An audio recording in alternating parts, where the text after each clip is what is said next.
¿Qué tal? Les habla Jorge Gestoso. En el programa de hoy, los desafíos de Paraguay con otro notable invitado, Roberto Colmán, analista político directamente desde Asunción.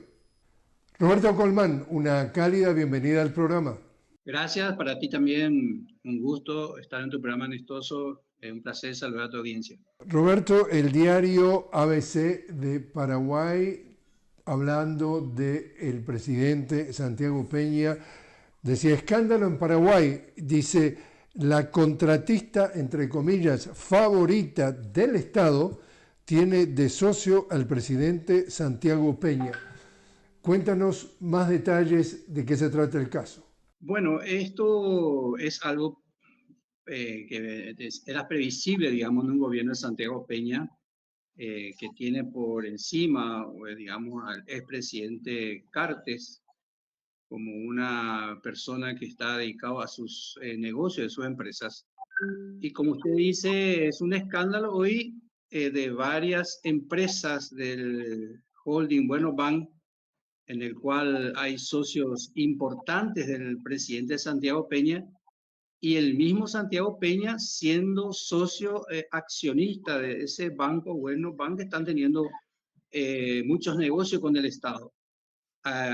Digamos, Peña es socio en cuarto lugar con una acciones por valor de 6.400 millones de dólares, de guaraníes, que lo constituye como un accionista muy importante dentro del banco holding, como le dice también holding bank, pero al final son todos la misma empresa Bueno Bank. Hablando en dólares, esto podría ser algo así como $850.000. Aproximadamente, en dólares hablamos, esa es la cantidad aproximada de valor que tienen las acciones de Peña. Eso lo habían comunicado quienes eran los integrantes como accionistas del banco en marzo de este año, de 2025, pero en estos días, digamos, a través de estas denuncias que han insistido, lo han quitado como accionista, pero es válido el valor, digamos, la información que se tenía a marzo del 2025, que el presidente Peña es accionista de Bueno Bank. Y esto constituye básicamente una violación también de la Constitución Nacional. El artículo 273 de nuestra Constitución claramente habla, de Paraguay digo, habla de que el presidente tiene que dedicarse exclusivamente a sus funciones.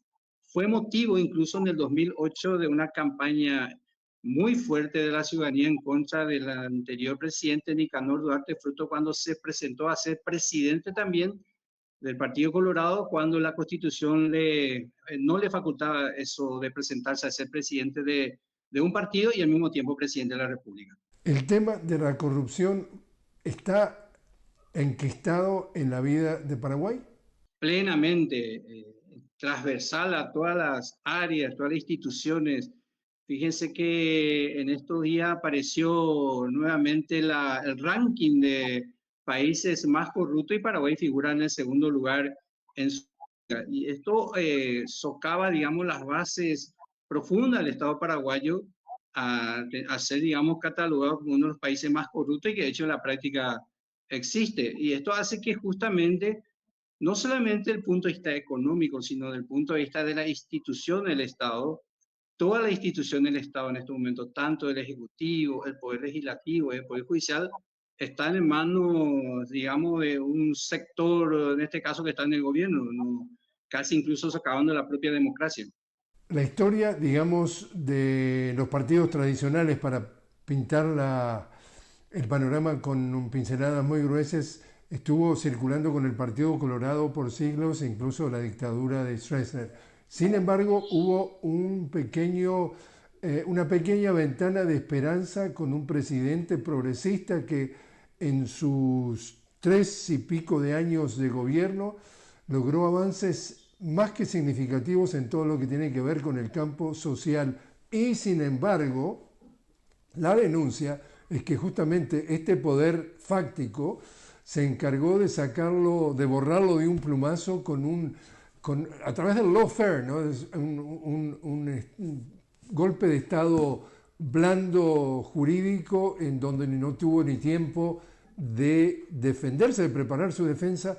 Cuéntanos ese periodo de gobierno, esa forma de encarar la vida de Paraguay comparado con todo el resto de las últimas décadas. Sí, claramente, eso devino cuando el presidente Fernando Lugo asumió el poder el de 2008, después de décadas de, digamos, de gobiernos colorados, entre ellos 35 años de dictadura criminal dura, de desapariciones de personas, de exilios, de torturas, y básicamente quedó justamente como escuela de aquella época en el Estado paraguayo de los hechos de corrupción. Y la llegada de Fernando Lugo como una alternativa de ejercicio del poder, de mirarse un poco una mirada un poco más solidaria y de futuro, de desarrollo hacia los sectores sociales y populares, hacia una etapa muy importante, muy fructífera para el pueblo paraguayo. Lastimosamente, como estás indicando, hubo un golpe de Estado en el 2012 donde se truncó ese proceso de vivir en mejores condiciones para los paraguayos y las paraguayas, no solamente los que viven acá en Paraguay, sino también para muchos paraguayos que viven en el exterior, que han visto que a raíz de esta posibilidad de que Fernando Lugo ejerciera el poder a favor de los más débiles o más pobres, haya sido una etapa fructífera. Fíjese que en el gobierno de Lugo, en el 2010, el Paraguay tuvo un crecimiento económico nunca alcanzado de 15,3% en un crecimiento económico. Se ha visto eso, digamos, en el crecimiento de empleos para la gente, de seguridad para la gente. Y de hecho, Lugo, cuando le hicieron el golpe de Estado, estaba con una popularidad del orden del 60%. Ahí se vio truncado a través de este golpe de Estado, justamente como usted dice, generado desde ámbitos del poder, de la mafia, de la corrupción, incluso involucrado a los dos partidos tradicionales en aquel momento, ¿verdad? Y otros poderes fácticos, incluso hasta la propia Iglesia Católica, más sectores económicos, financieros, bancos, agronegocios, estuvieron todos confabulados para producir esa ruptura de un proceso democrático muy importante. Justamente la lectura que se ha hecho por parte de muchos analistas es que llevaba periodo de gobierno de 4 años, estaba más o menos por los 3 años y medio, se acercaba un poco ya al final, despuntaba como el posible candidato a seguir, digamos, la filosofía progresista o por lo menos la continuación a través de un sucesor. Y cuando el establishment, como tú dices, la iglesia, los partidos fácticos, los partidos tradicionales, ven que esto puede continuar, no podían tolerarlo y ahí sí había que sacarlo como fuera. Fue un poco eso. Sí, exactamente, así mismo. Digamos, como históricamente ha sido también el gobierno del mariscal Francisco Solano López y de los López, digamos, como un mal ejemplo en aquella época en la región, era también el gobierno de Lugo, que representaba un proyecto social, popular, donde, como usted te estaba diciendo, lo que siempre ganaron dinero no fue quebrantado, pero sí una mirada mayor hacia los sectores humildes, pobres, que no tenían participación en política. Lógicamente que esto iba a darle una continuidad posteriormente. De hecho, por eso en su momento nosotros planteamos la enmienda para que Lugo siga siendo una enmienda constitucional que pueda darle la posibilidad de reelección de los que fueron expresidentes, entre ellos Fernando Lugo. Y bueno, eso se truncó, aparte del golpe de Estado también se truncó, ¿verdad?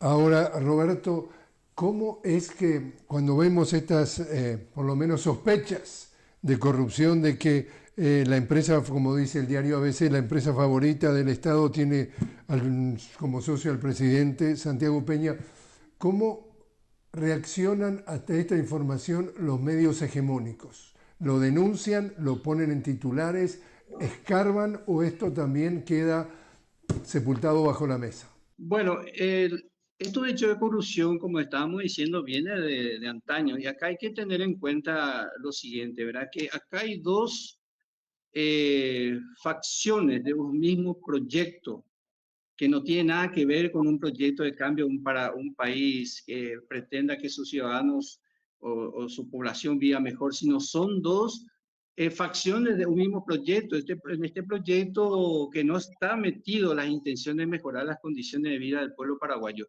Esas dos facciones tienen también nexos con organizaciones mafiosas, del crimen organizado, tienen sus nexos también con los medios de comunicación, ¿verdad? Entonces hay una pelea de facciones y en el cual el pueblo paraguayo en este momento no está teniendo ninguna participación, ¿verdad? Entonces hay que tener en cuenta que ambas facciones, que forman parte de un proyecto oligárquico de derecha, hasta fascista, que es un poco el enemigo principal a nivel regional y mundial hoy día también, no tienen ninguna intención de mejorar las condiciones de vida de los paraguayos. Entonces ahí hace falta una alternativa real como fue la de Fernando Lugo en el 2008. Roberto, te invito a hacer una pequeña pausa. Estamos hablando con Roberto Colmán directamente desde Asunción sobre los desafíos en Paraguay. Roberto es licenciado en electrotecnia. Enseguida regresamos.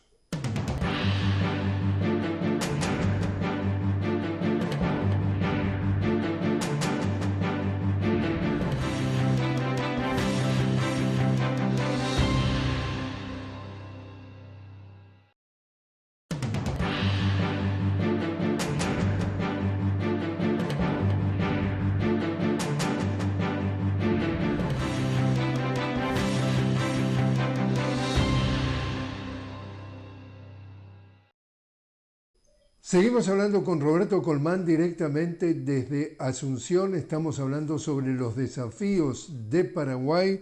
Roberto, un tema que es considerado una deuda histórica en Paraguay, la reforma agraria. Algunos datos: menos del 3% de la población es propietaria del 85% de las tierras.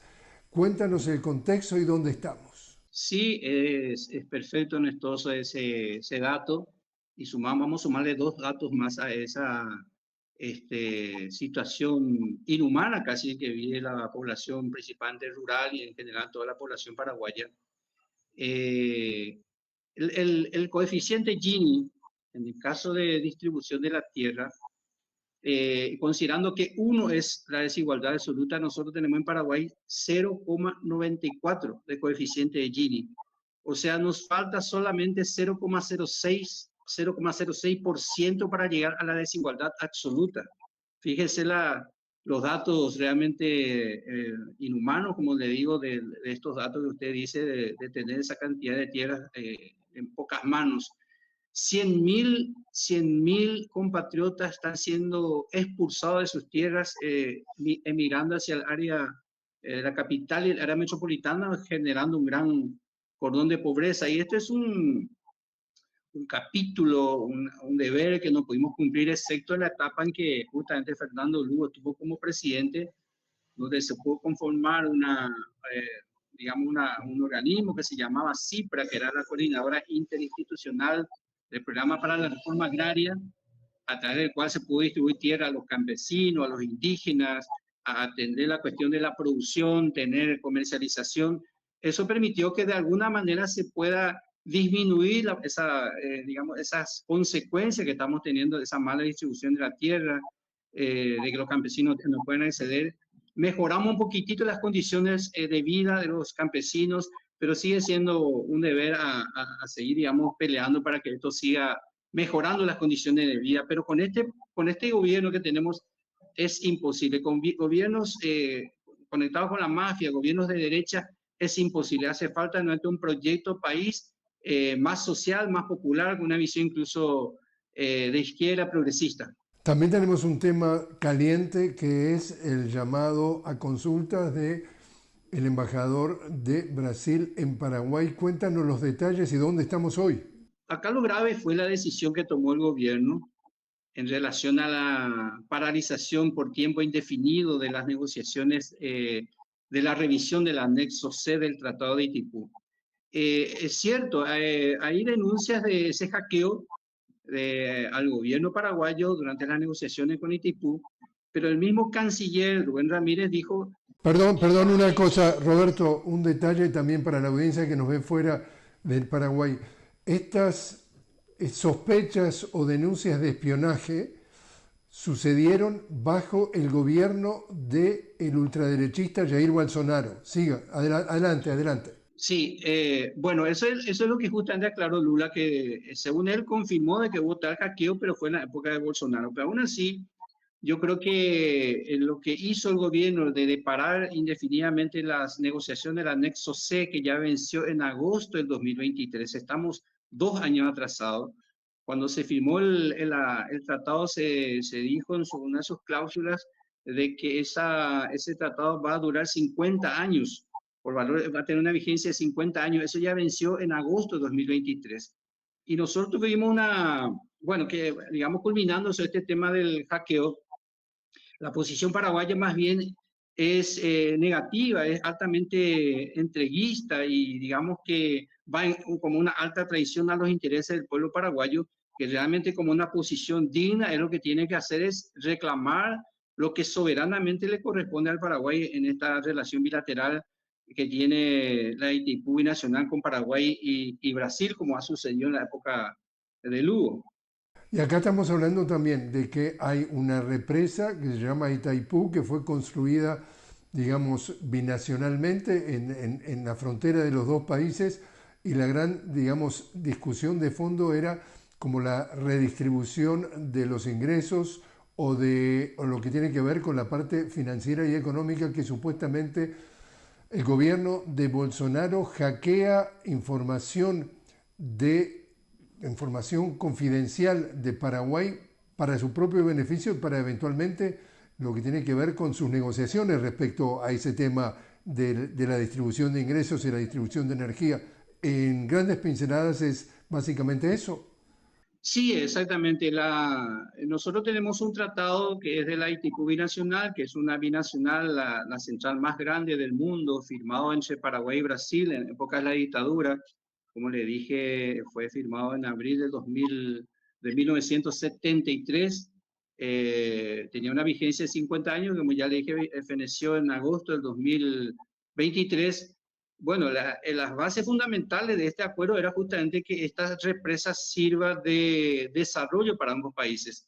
Pero Brasil ha tenido una posición dominante durante todo ese tiempo y lógicamente también la dictadura de Brasil y la que fue la asunción de Bolsonaro digamos, en el Brasil, lógicamente no ha contribuido en absoluto a mejorar la relación en ese tratado. Nosotros cuando fue en julio del 2009, cuando Paraguay, a través del gobierno de Lugo, planteó 6 puntos fundamentales para la recuperación de nuestra soberanía energética. Primero fue justamente, el primer punto fue la recuperación de la soberanía energética, que implica el poder disponer libremente del 50% de la energía que se produce en Itaipú y poder distribuir tanto a Brasil o a otros mercados de la región. El segundo fue el precio justo, que justamente haciendo una comparación, digamos, la energía cedida, que es la energía que nosotros no consumimos en Paraguay, tiene un valor de mercado de aproximadamente de 4.000 millones de dólares. Nosotros en concepto de royalties, energía cedida y otras regalías recibimos anualmente unos 800 millones de dólares anuales. Y fíjense, 4.000 menos 800 son 3.200 millones de dólares menos que recibimos anualmente, que podría servir justamente para nuestro desarrollo, la cuestión de la reforma agraria, la agricultura familiar campesina, empleos dignos, escuelas, hospitales, para atender la salud, en fin, inversión de infraestructura. Eso era el segundo punto. El tercero era la revisión de la cuenta de Itaipú. Y principal de la cuenta, lo que se refiere a la deuda espuria que le llamamos nosotros en su momento, fue por violación del tratado que se generó una deuda de 4.193 millones de dólares. El cuarto punto era la administración paritaria. ¿Qué significa? Eso es que la administración de la central en igualdad de condiciones, tanto Paraguay como Brasil pueda controlar la represa. Lo que ha ocurrido durante este tiempo de funcionamiento de la central es que las áreas importantes han sido siempre administradas por el Brasil. En este caso, la dirección general, la dirección financiera, la dirección técnica. El quinto punto era la transparencia en el manejo de la central. Eso incluso Lula aceptó cuando se habló de que la Contraloría General de la República del Paraguay y el TCU, el Tribunal de Cuentas de la Unión del Brasil, puedan controlar las cuentas del Brasil y del Paraguay, en este caso en Itaipú. Y el sexto era la culminación de las obras complementarias, que son muy importantes, como en ella, por ejemplo, las obras complementarias que tenemos ahí en Itipu, que hace falta todavía para que funcione de la mejor manera posible. Estos han sido los 6 puntos que dignamente lo presentó Lugo y que incluso en el acuerdo se logró de que a partir en brevedad de esas negociaciones pueda venderse al Brasil, al mercado eléctrico brasileño, progresivamente nuestra energía cedida y a partir de 2023 a otros terceros países. O sea, convertir al Paraguay en un centro de integración regional que permita, digamos, beneficiarnos mutuamente los países de la región de esa energía limpia, como es la energía hidroeléctrica y barata para toda la región. ¿Dónde está el presidente Santiago Peña respecto al tema de la inmigración? Lo vemos, por ejemplo, como invitado de honor del ultraderechista Javier Milei. ¿Cómo ves tú la participación y la filosofía de Santiago Peña en lo que tiene que ver con el Mercosur, con la CELAC, con UNASUR, con todos los organismos y organizaciones de la región en busca de una integración? Bueno, creo que Paraguay a través del gobierno de Peña, incluso los anteriores, ha perdido vigencia en los organismos multilaterales que tenemos en la región, como el caso mismo de la CELAC, del Mercosur. La presencia nuestra no es la más adecuada desde el punto de vista de política exterior. Nos alineamos justamente a la política norteamericana. Eso es lo que, en eso hay coincidencia con Milei, con la Boluarte de Perú, en fin. Creo que esa es la línea hasta ideológica, digamos, de posicionamiento internacional del Paraguay. No tiene una agenda propia independiente, sino más bien de sometimiento a, digamos, a países como los Estados Unidos. Eso dificulta justamente que Paraguay pueda tener relaciones soberanas independientes con otros países que le permitan tener apertura en su economía, en su comercio, como en el caso de la relación que podamos tener con China, por ejemplo, ¿verdad? O con el mismo BRIC, que hoy día es importante en el equilibrio de la hegemonía del poder. Paraguay tiene una presencia a través de su gobierno, una presencia muy débil, hasta, como les dije, muy de sometimiento a políticas del gobierno norteamericano, que ha sido perjudicial por mucho tiempo y hasta ahora de nuestras relaciones soberanas e independientes con otros países. Por último, entonces, Roberto, en lo último que se está hablando sin cesar es el tema de la imposición de aranceles a 134 países del mundo. ¿Cómo está reaccionando Paraguay ante esa situación? Bueno, justamente hablábamos de ese sometimiento. Fíjate, el caso de Milei y el caso de Acá Peña festejan de que solamente sea el 10%, pero esto afecta drásticamente lo que tenemos como exportación a otros países, en este caso a Estados Unidos. Perjudica tremendamente a la economía y al comercio en Paraguay. Es una lástima que el gobierno tenga esa posición, ¿verdad?